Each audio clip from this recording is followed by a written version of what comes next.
Hi hello എല്ലാവരും online എക്സാമിന് prepare ചെയ്ത് തുടങ്ങിയെന്ന് വിശ്വസിക്കുന്നു. അപ്പോൾ നമുക്ക് എല്ലാ ക്വസ്റ്റ്യനും ഒന്ന് റിവൈസ് ചെയ്യാം.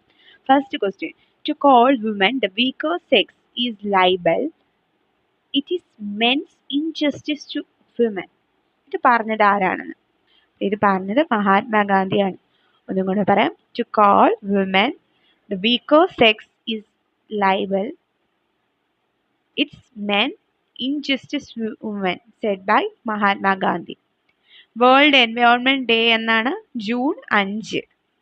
Okay, which country has the second highest population in the world? ചൈനയാണ് ഇപ്പോൾ. Okay, who is the first chairman of human right commission of India? Justice Ranganatha മിശ്രയാണ്. Justice Ranganatha Mishra. Next question, who is considered as the father of sociology? Auguste Comte ആണ് father of sociology എന്നറിയപ്പെടുന്നത് August കോംറ്റ്.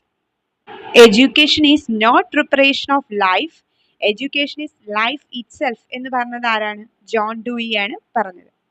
Pragmatism found ചെയ്തത് ആരാന്ന് ചോദിച്ചാൽ C.S. Pierce ആണ്. Contribute ചെയ്തിട്ടുണ്ട് വേറെ 2 ആൾക്കാർ. ആരൊക്കെയാ? വില്യം ജെയിംസും ഡൂയും കോൺട്രിബ്യൂഷൻ ചെയ്തിട്ടുണ്ട്. ഓക്കെ, ഏത് വേർഡിൽ നിന്നുമാണ് ഡിറൈവ് ചെയ്തതെന്ന് ചോദിച്ചാൽ ഏത് വേർഡിൽ നിന്ന് എഴുതും? ഗ്രീക്ക് വേർഡിൽ നിന്നുമാണ് പ്രാഗ്മാറ്റിസം ഡിറൈവ് ചെയ്തത്. പ്രോജക്റ്റ് മെത്തേഡും പ്രോബ്ലം സോൾവിംഗ് മെത്തേഡും ഏതുമായി ബന്ധപ്പെട്ടിരിക്കുന്നു? പ്രാഗ്മാറ്റിസവുമായിട്ട് ബന്ധപ്പെട്ടിരിക്കുന്നു. പ്രാഗ്മാറ്റിസത്തിന് എക്സ്പെരിമെന്റലിസം എന്നും പറയാറുണ്ട്. വേൾഡ് പ്ലൂറലിസ്റ്റിക് ആയിട്ടായിരിക്കും പ്രാഗ്മാറ്റിസത്തിൽ കാണുന്നത്, എന്ന് വെച്ചാൽ മൾട്ടിപ്പിൾ റിയാലിറ്റി ആയിരിക്കും എന്ന്. അതേപോലെ നാഷണൽ എഡ്യൂക്കേഷൻ പോളിസി വന്ന മാസം ചോദിച്ച എന്നെന്ന് എഴുതും? മെയ്യിലാണ് വന്നത് മാസം, 1986 May. Right to education as a fundamental right is the result of 86 constituent അമെൻമെന്റ്. റൈറ്റ് ടു എഡ്യൂക്കേഷനുമായിട്ട് ബന്ധപ്പെട്ട ഒരു ആർട്ടിക്കിളാണ് ഏത്? Article 21A.